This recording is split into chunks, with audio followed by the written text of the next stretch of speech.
하나님의 나라가 예수님의 모든 것의 주제이셨어요. 그래서 우리가 복음의 능력을 잃어버리는 것 중에 하나가 이 하나님의 나라를 이 주제를 하나님 나라라고 하는 이 주제를 잊어버리고 그리고 그 잊어버렸을 뿐만 아니라 그 주제에 대해서 분명하게 알지 못하는 것이 결국 복음의 능력을 가지고 있지 못한 이유라고 할 수 있을 겁니다. 이 하나님의 나라라고 하는 것은 세 가지의 관점이 있어요. 하나는 하나님의 나라는요, 나라라고 하는 것 자체가 세 가지가 있는 거잖아요. 법이 있어야 되고요. 그 나라의 주체가 있어야 되고요. 그리고 그 나라가 임하는 그 영토가 있어야 되는 거예요.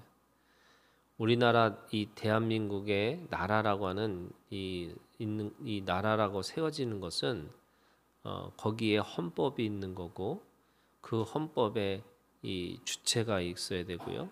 그게 대한민국의 주체는 국민이라고 할 수 있는 거고요. 그리고 그 국민들이 기본적으로 지켜야 될 헌법 안에서 그 안에서 이 대한민국 이 한반도라고 하는 그리고 모든 이 부속 도서라고 하는 이 공간을 가지고 있는 영토라고 얘기하죠. 그 영토가 있어야지 이 세 가지가 있어야지만 국가라고 하는 나라라고 하는 것이 있는 겁니다. 세례 요한의 메시지가 회개하라 천국이 가까우니라 이렇게 말씀하시잖아요. 예수님의 첫 번째 설교도 회개하라 천국이 가까우니라 이렇게 얘기합니다. 이 가깝다라는 말이 in hand예요. 그러니까 손에 잡힐 만한 그 정도로 가까이 계시다라는 거예요. 그러면 그 하나님의 나라라는 것이 어떤 의미냐? 바로 하나님의 나라의 헌법은 이 생명의 나라의 가장 중요한 것은 사랑이라고 얘기하는 거죠. 그래서 우리가 가지고 있는 가장 중요한 주제 중에 하나, 그것이 사랑이라고 말씀하시는 거고, 그 사랑이라고 하는 법 가운데 그 하나님의 나라의 주체는 바로 하나님이신 거예요. 그 하나님의 나라의 주체이신 하나님이 사람의 모습으로 종의 모습으로 우리 가운데 오신 것이 바로 예수 그리스도예요. 그러니까 예수님이 오신다라는 말이 무슨 말이냐면 하나님의 나라가 온다는 거예요. 우리는 내가 어떻게 죽어서 하나님의 나라를 간다 이런 생각을 하는 건데 그것은 구약의 관점에서는 그럴 수 있지만 이 신약의 관점에서는 하나님이 나한테 오시는 거예요. 그리고 하나님의 나라가 우리 가운데 오시는 거예요. 그것이 예수님이 우리 가운데 오셨다라고 말씀하세요. 하늘에 계신 하나님이 사람의 모습으로 오시고 그 사람의 모습 중에서도 섬기는 종의 모습으로 우리 가운데 오신 거죠. 그것이 하나님의 나라라고 할 수 있습니다. 그리고 그 하나님 나라의 영토라고 하는 것은 그 예수님이 계신 곳이 하나님의 나라의 영토가 되는 거고 그것이 지금 오늘 이 18절부터 20절에 이 20절에 있는 말씀처럼 그 예수를 고백하고 있는 사람들에 의해서 그것이 영토가 되는 거예요. 그러니까 그 영토라는 개념이 뭐냐면 하나님의 통치 가운데 있는 거예요. 그게 영토가 되는 거예요. 그러면 누가 그 통치 가운데 있는 거냐?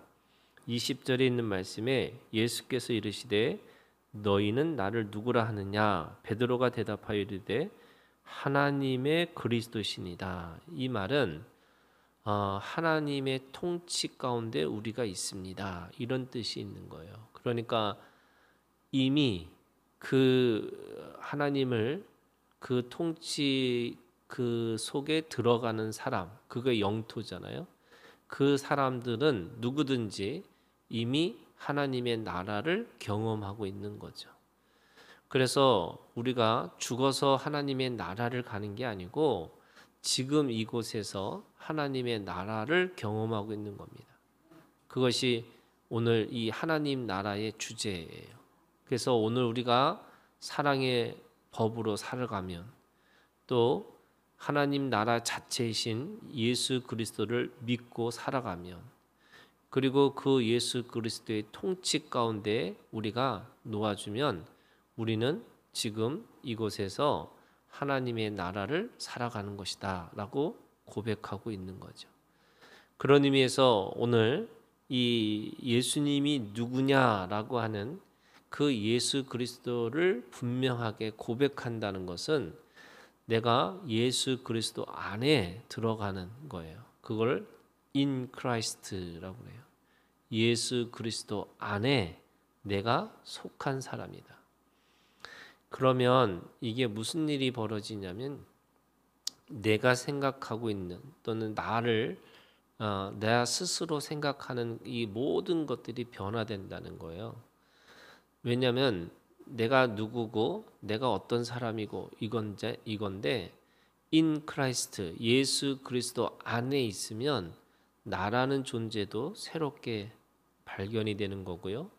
내가 살았던 모든 인생의 그 모든 우선순위도 예수 그리스도 안에서 다르게 또 그 하나님이 원하시는 그 삶의 모습으로 찾아간다라고 말씀하시는 거예요.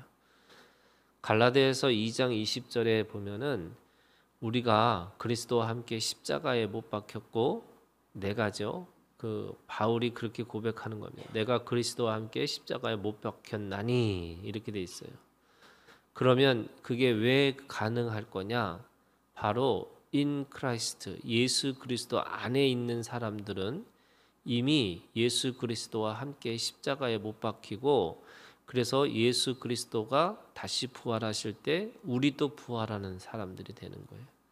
내가 죽고 내가 부활하는 게 아니고 우리가 예수 그리스도 안에라고 하는 그 안에 있어야지만 함께 죽고 함께 부활한다는 거죠. 그렇기 때문에 오늘 이 베드로의 이 고백은 그죠? 마태복음에 보면은 그것이 교회의 근거가 된다는 거죠. 그럼 교회가 뭐예요? 교회는 그 영토의 하나님의 나라의 그 하나의 모습이 교회라고 할 수 있습니다. 그래서 교회가 하나님의 통치 가운데 있는 하나님의 영토라고 할 수가 있는 거예요.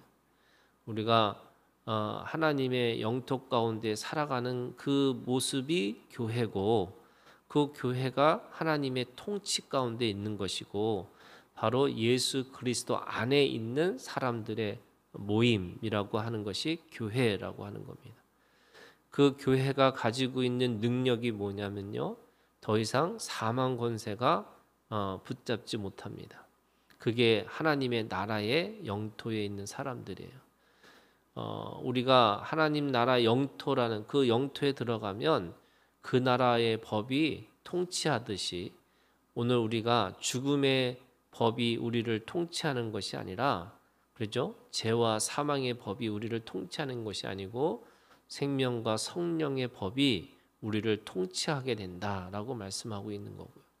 그래서 그 생명과 성령의 법으로 살아가기 때문에 오늘 우리가 죽음을 더 이상 맛보지 않고 더 이상 그 죽음의 권세가 우리를 틈타지 않는다 이렇게 말씀하시는 거죠.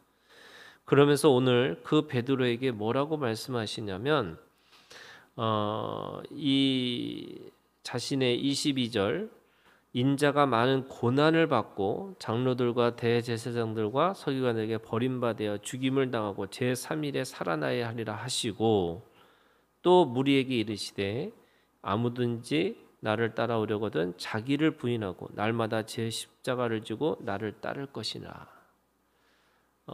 새로운 피조물 예수 그리스도 안에 있는 사람들에게는 그 육체로 살아야 되는 이유가 다시 생긴다는 거예요. 그게 하나님이 주신 십자가라는 거죠. 예수님도 그 십자가에서 죽고 부활하셨던 것처럼 우리도 예수 그리스도와 함께 죽고 부활할 뿐만 아니라 오늘 우리에게 맡겨진 자기의 십자가가 있다라고 말씀하시는 거예요. 우리가 예수 그리스도와 죽고 부활했기 때문에 우리는 이미 구원받은 사람이에요. 그런데 여전히 우리가 육체 가운데 살아가는 이유는 그리스도를 믿는 믿음 안에서 산다. 근데 그리스도의 믿음이 뭐냐면 자기를 부인하고 십자가의 삶을 살았던 거죠. 그것이 오늘 우리에게 주시는 이 육체로 살아야 되는 이유라고 말씀하시는 거예요. 그래서 오늘 우리에게 맡겨진 십자가가 각각 사람들에게 있다는 거예요. 이 십자가라는 게 뭐냐면 예수님이 자신을 위해서 자신의 모든 것을 내어주심으로 인해서 자기에게 맡겨진 생명을 구원하시는 그 구원의 역사, 하나님의 나라의 동력자로 주님이 그렇게 일하셨던 것처럼 오늘도 주님 앞에 우리도 그렇게 동력자로 불러주셨다라고 말씀하시는 거죠. 그래서 오늘 우리는요, 이게 우리의 육체가 죽기보다 뭐해서 그냥 억지로 살아가고 빨리 천국을 가는 우리들의 인생이 아니고요.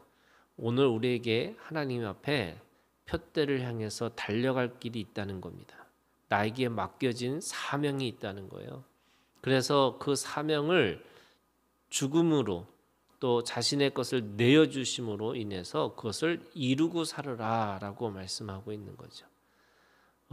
우리가 십자가라는 것이 세 개의 십자가가 있어요. 모든 사람은 다 십자가의 죽음 가운데 있습니다. 그런데 어떤 사람은 그 죽음이 자신의 원망과 불평과 그래서 내가 인생 왜 살았지 하고 하는 그 죽음의 십자가가 있는 사람이 있는 거고요.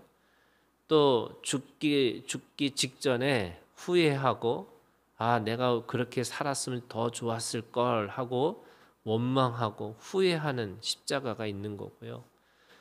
예수님은 다 이루었도다라고 그 달려갈 길을 달려가서 푯대를 향해서 그래서 주신 그 면류관을 이루고 내가 다 이루었도다라고 그렇게 죽는 영광의 십자가가 있는 겁니다. 오늘 우리가 하나님 앞에 맡겨진 영광의 십자가를 이루고 살아라 이렇게 말씀하시는 겁니다. 왜냐하면 이 땅에 우리가 이 육신의 장막은 다시 우리에게 맡겨진 사명이 있기 때문에 오늘 우리가 이 육신을 갖고 살아간다라고 말씀하시기 때문에 그런 거예요. 오늘도 주님 안에서요. 우리가 영광의 십자가 다 이루었도다라고 하는 그 이루는 영광의 십자가를 우리가 이 육신을 갖고 있는 이 상황에서 살으라고 말씀하시는 거니까 오늘도 주님 앞에 이루는 우리가 되기를 주님의 이름으로 축원합니다.